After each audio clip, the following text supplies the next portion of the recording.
Stop. Just listen to that sickening thud. It wasn't a locker door or a dropped textbook, it was Chloe's half-full Starbucks caramel macchiato, hurled onto the concrete by her stepmother, Jessica. The coffee exploded across her backpack, ruining her AP calculus book and early MIT application. Jessica, sneering, spat. Go home, Cinderella. This school is for winners, not liabilities. Chloe stood frozen, eyes fixed on the mess, not the cruelty. But she didn't notice the sleek Mercedes Maybach. Inside, CEO Mr. Sterling watched silently, his $500 million deal just closed, already plotting justice. The real story wasn't about coffee, it was about the power of an unnoticed truth. Where are you watching this from and what time is it? Don't forget to like and subscribe if you're enjoying the video. People often expect children to be cherished, yet here, a young girl was forbidden and publicly shamed by her stepmother simply for wanting to attend school. Her books were scattered, her glasses shattered, and she wept in silence. It was at this precise, devastating moment that her absent father returned unexpectedly, and what he did next left everyone in absolute silence. The morning in the Montoya residence, now adapted as the Sterling Duarte estate in a wealthy Chicago suburb, seemed peaceful from the outside, but inside, an suffocating atmosphere prevailed. The first rays of sun slipped through the white curtains, spreading across the polished hardwood floor and etching the shadow of a tall, distinguished man. Robert Sterling, 45, president of a renowned aerospace technology firm, stood before the hall mirror, hastily adjusting his tie. He had once been a symbol of pride and success, but a tragic car accident a year ago had stolen his beloved wife.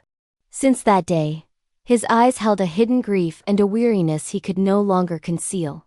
Near the staircase, a small, quiet 8-year-old girl stood still, clutching a worn school backpack with frayed edges. This was Chloe Sterling, his only daughter. Her round face was charming, her light eyes bright, yet tinged with a sadness that made her seem older than her age.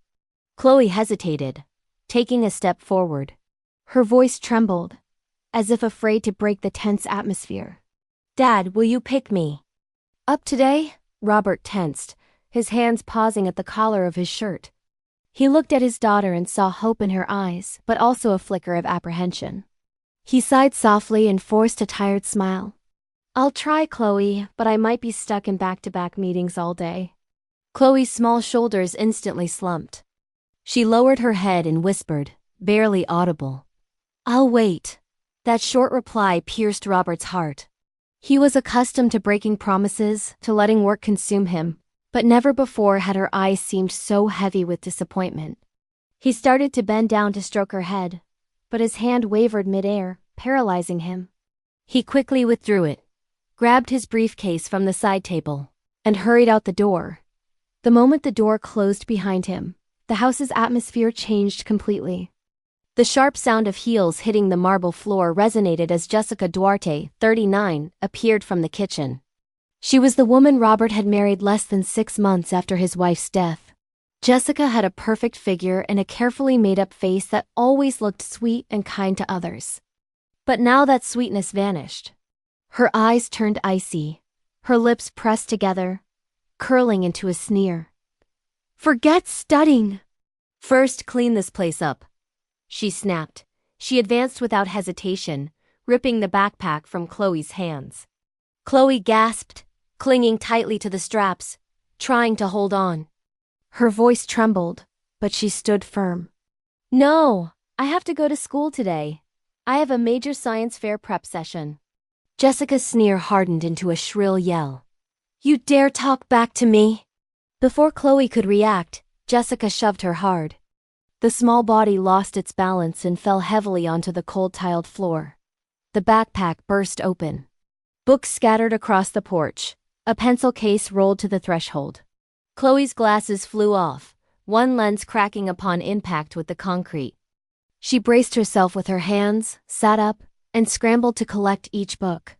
Her eyes glistened with tears, but she swallowed them, murmuring to herself as if to strengthen her resolve, "I don't want to be late for school." Jessica advanced and crushed the stack of notebooks with her heel. The spines crunched under the pressure. She leaned down, grinding her teeth. "Didn't you hear me? You are not going to school." Her shrill voice echoed across the patio, causing a few neighbors to turn their heads. They whispered among themselves. Some frowned, but no one dared to intervene. Jessica instantly changed her expression, adopting a cold smile. She spoke loudly to cover it up. "Kids fall all the time. It's nothing." She gave a light kick, pushing the pile of books aside, and then walked back into the house with an indifferent air, as if nothing had happened. Chloe silently bent down to pick up every dusty page. Her small hands trembled. She found the little teddy bear hidden in her backpack, the last gift her mother had left her, and hugged it tightly against her chest. Tears rolled down her cheeks, but she didn't dare cry out loud. Suddenly, the roar of an engine filled the driveway. Robert's car had returned. The tires screeched on the entrance. He had forgotten an important file and had to come back for it. His steps slowed as he took in the scene. Then his heart seemed to stop. There before him was his little girl sitting on the ground, her school uniform stained with dirt, her hair messy, her glasses broken and useless beside her. Jessica was gone. "What is going on here?" His voice thundered, deep and sharp, silencing the entire patio. Jessica appeared instantly, having heard the noise. She froze for a second, but only for an instant. She quickly shifted her demeanor, eyes moist, voice choked, clutching her arm as if in pain. She played the victim role. "Robert, I told her not to go to school. She talked back to me in front of the neighbors and threw her things. She refused to follow instructions, so I had no choice but to try and discipline her." Robert looked at his wife, then at his daughter.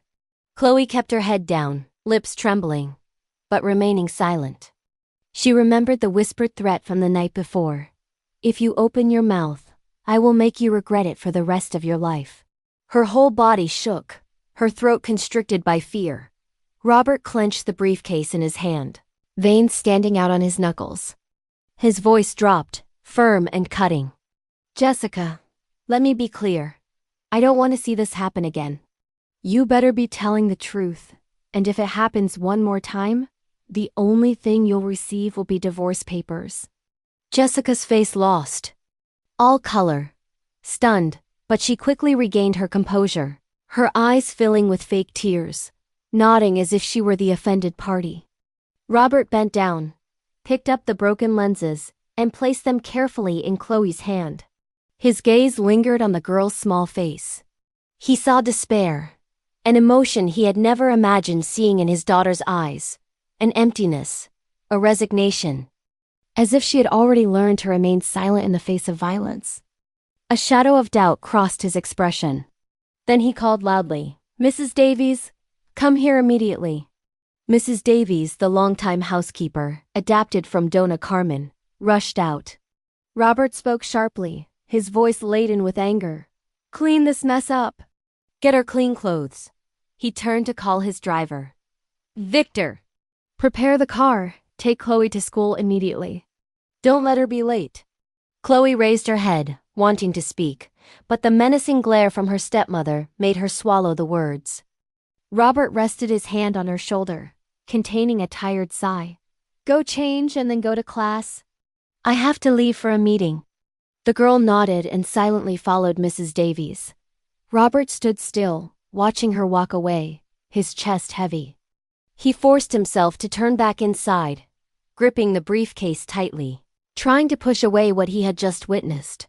But when his hand touched the steering wheel, Chloe's eyes came back to him, silent eyes that seemed to plead for help. He knew he had just walked away from something profoundly wrong, and deep down, he sensed that this was only the beginning of darker days. Victor's car pulled out of the gate, taking Chloe to school. She sat silently in the back seat, clutching the backpack Mrs. Davies had just prepared, her small hands trembling, clinging to the straps as if they were the only thing she could hold on to. Outside the window, rows of trees rushed by. The morning light was bright and warm, but for Chloe, it was just a blurred stain. Victor, the driver who had worked for the Sterling family for many years, looked in the rearview mirror. He saw Chloe's sad face, her eyes fixed downwards. He wanted to comfort her but didn't know how, so he cleared his throat gently and refocused on the road. Deep down, Victor knew that since the death of the lady of the house, this home was no longer filled with the girls' laughter as it once was. The bell of Oakwood Elementary, adapted from Benito Juarez, rang across the playground. Groups of children happily ran toward the classrooms, chatting joyfully.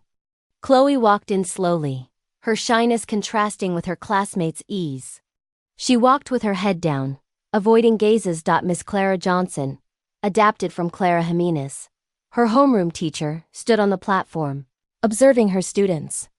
Around 35, with carefully pinned brown hair and eyes that were both gentle and perceptive, Clara was known for her patience and affection for the children, as well as her sensitivity to emotional changes.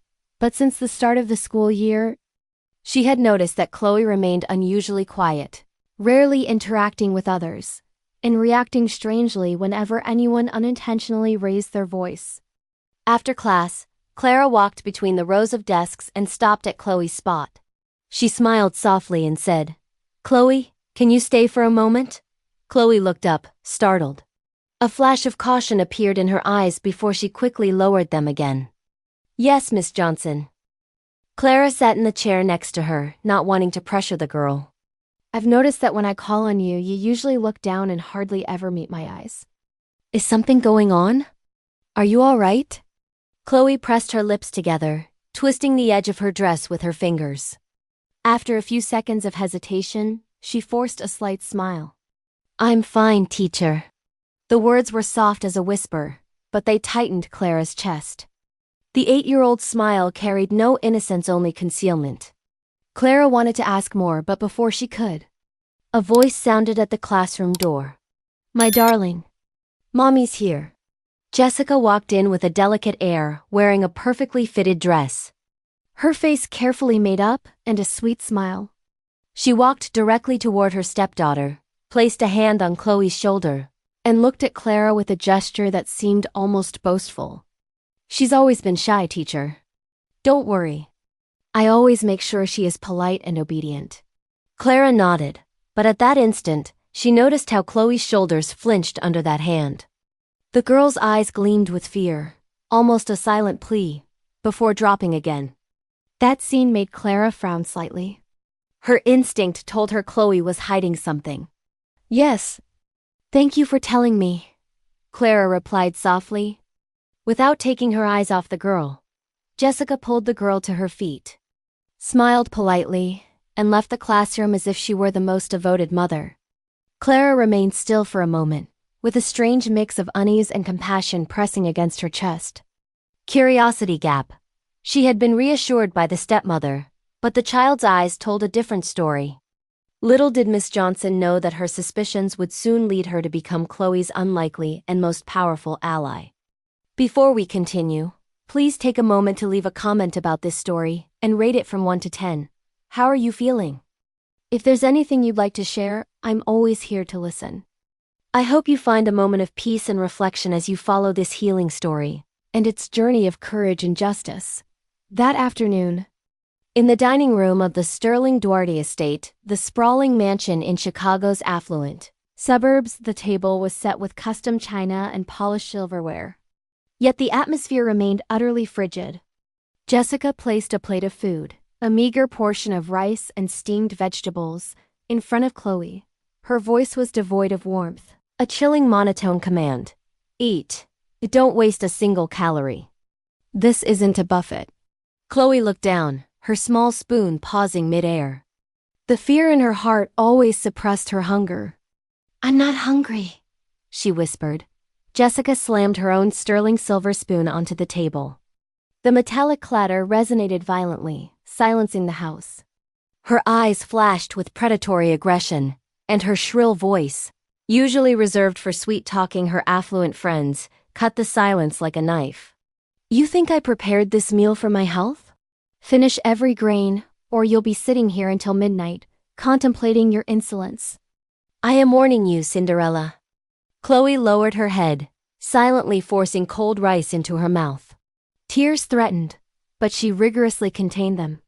When she finished, she slipped away from the table, clutching her worn teddy bear, a silent relic of her late mother, and whispering in a lonely corner of the cavernous house, "Mom, I miss your kindness. I miss feeling safe." Meanwhile, in his downtown Chicago office, Robert Sterling sat in the massive glass-walled boardroom. His colleagues from the aerospace technology firm spoke enthusiastically about a new contract, but Robert's mind was fixated on the image of Chloe's tear-stained face, the small bruise on her wrist. He gripped his pen tightly, trying to focus on the balance sheets.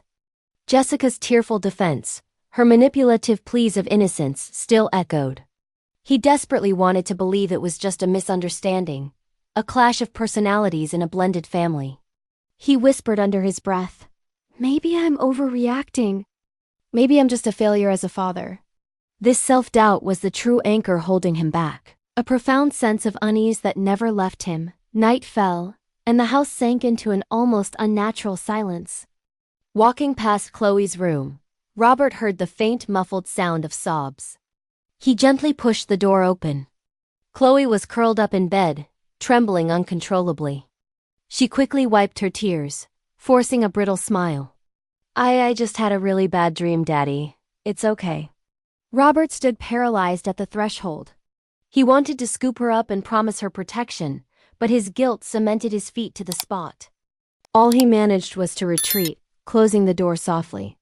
Leaning against the wall, he whispered, his voice thick with self-reproach. "What have I missed? What else am I about to lose before I finally see it?" The next morning, his mind was finally made up. He had to know the truth, no matter how ugly. He recalled the purple bruise on Chloe's left wrist. "Chloe, come here to Daddy. Who did this to you?" Chloe pulled her hand back instantly, the reflex of a victim. Whispering the practiced lie, "I tripped on the stairs. Daddy, I'm just clumsy." Jessica, who had been lingering in the hallway, intervened immediately, forcing a bright, false laugh that didn't reach her cold eyes. "She's so clumsy, Robert. Always falling over her own 2 feet. Just like her mother, always dramatic." Robert's blood ran cold at the veiled insult, the way she dismissed his concern. He saw the flicker of sheer terror in Chloe's eyes, the way she flinched, but with Jessica there, he was paralyzed. He swallowed his accusation, but the seed of defiance had taken root. That night, the conflict reached a terrifying peak. A piece of cold chicken slipped from Chloe's fork and landed on the Persian rug. Jessica, seeing Robert answer a phone call just outside the dining room, seized the opportunity. She shoved the plate aside violently. The sound of expensive porcelain shattering resonated as Robert rushed back in. "What is going on here?" he demanded. Jessica, instantly tearful, played her role flawlessly. "She threw the plate. Look at the mess. She's acting out because she misses her mother. I just can't control her tantrums." Later that night, Robert went to his study. He retrieved a small box containing miniature surveillance cameras, high-tech prototypes from his company's security division. "I might be wrong," he muttered, his voice trembling with tension. "But if I'm right, this evidence will speak louder than any lie." He moved through the silent house, his hands shaking slightly, carefully concealing each camera near the dining room, the utility closet, and the hallways, all the known points of Jessica's subtle tyranny. Around midnight, a high-pitched alarm on his monitor jolted Robert awake. He watched, horrified, as Jessica violently grabbed Chloe's arm, her perfectly manicured nails digging into the skin, dragging her towards the dark utility closet. The door slammed shut with a sickening finality. Her voice, thin and sharp as a razor, cut through the tiny microphone. "This is what happens when you disobey me. If you open your mouth in front of your father, I will make you regret it for the rest of your life. Do you understand, little pest?" Robert was absolutely frozen. His heart hammered against his ribs. The undeniable truth, captured in cold digital pixels, was worse than he had imagined.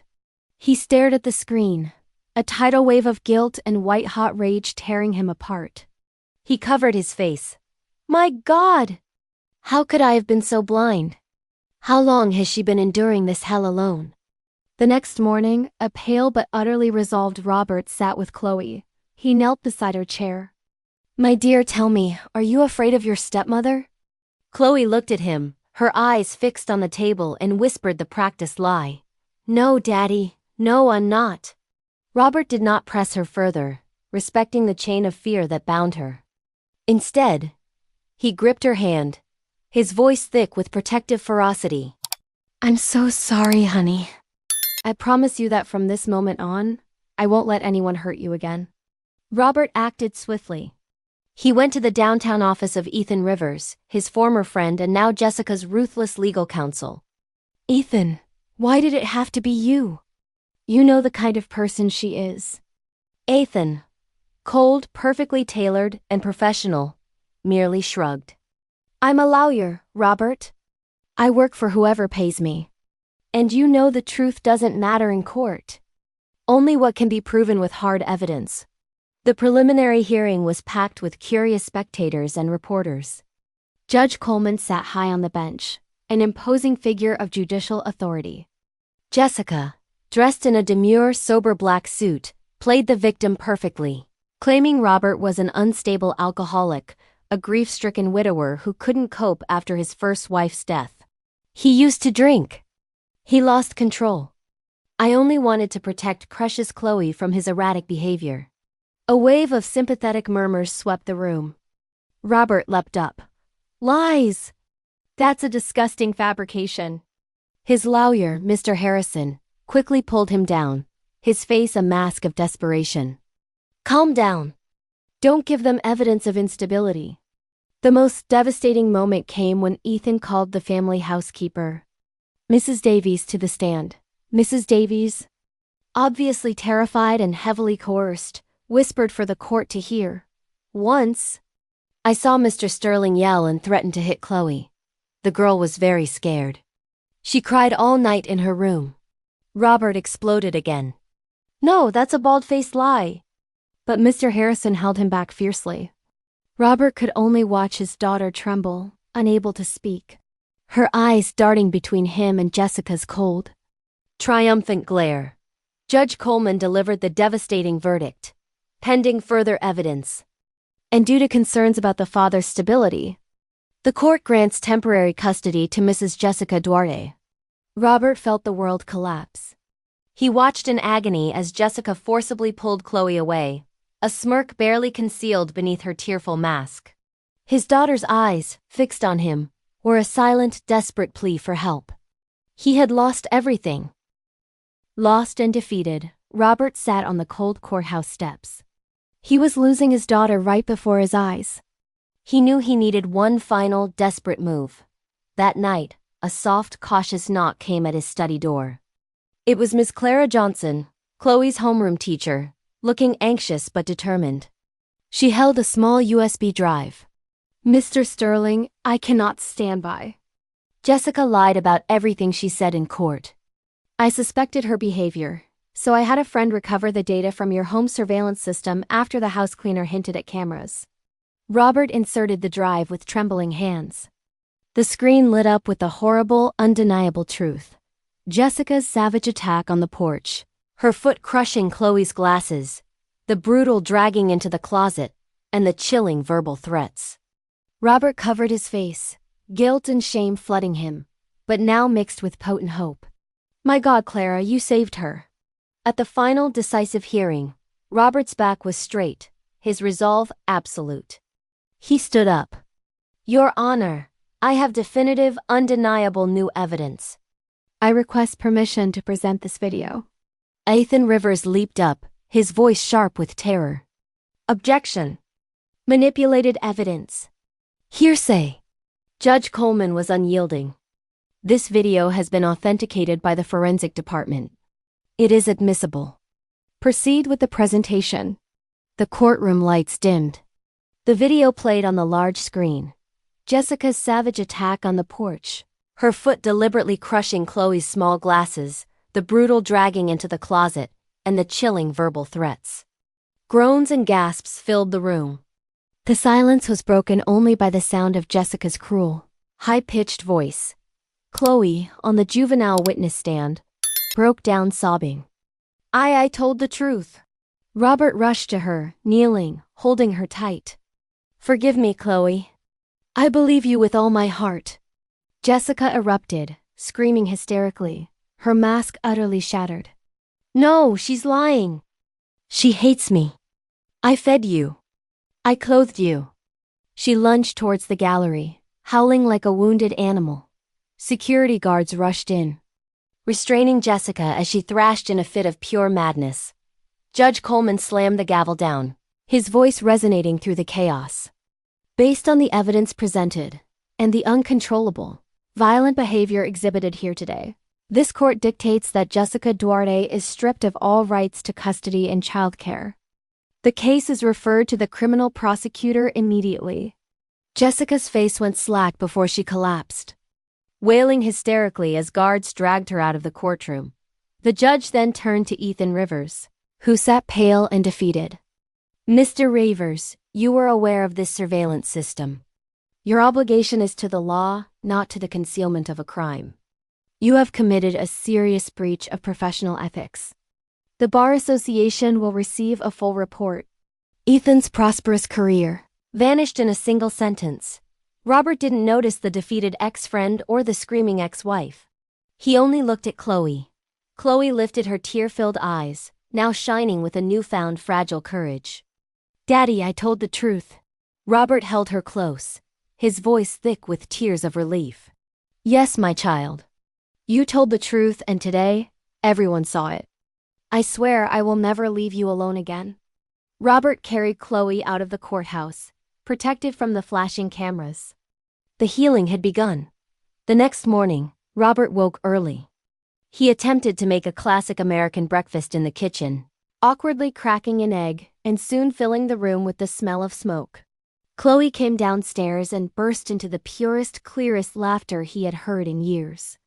Daddy, you burned the eggs. Look. Well, this is a special kind of egg, Robert replied, joining her laughter.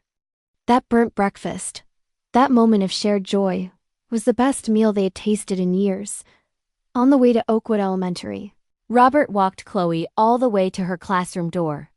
As she stood in the crowded playground, Chloe stopped, turned and gave him a radiant, unforced smile, a smile that erased all the shadows of the past. That night, Robert read to her in bed, his voice firm and gentle. Chloe snuggled her teddy bear and whispered, Mom, I have Daddy with me now. I'm not scared. Robert let his silent tears fall, knowing that the Sterling estate was finally a home filled with peace. The love of a father had found its way back, and a broken family began to heal.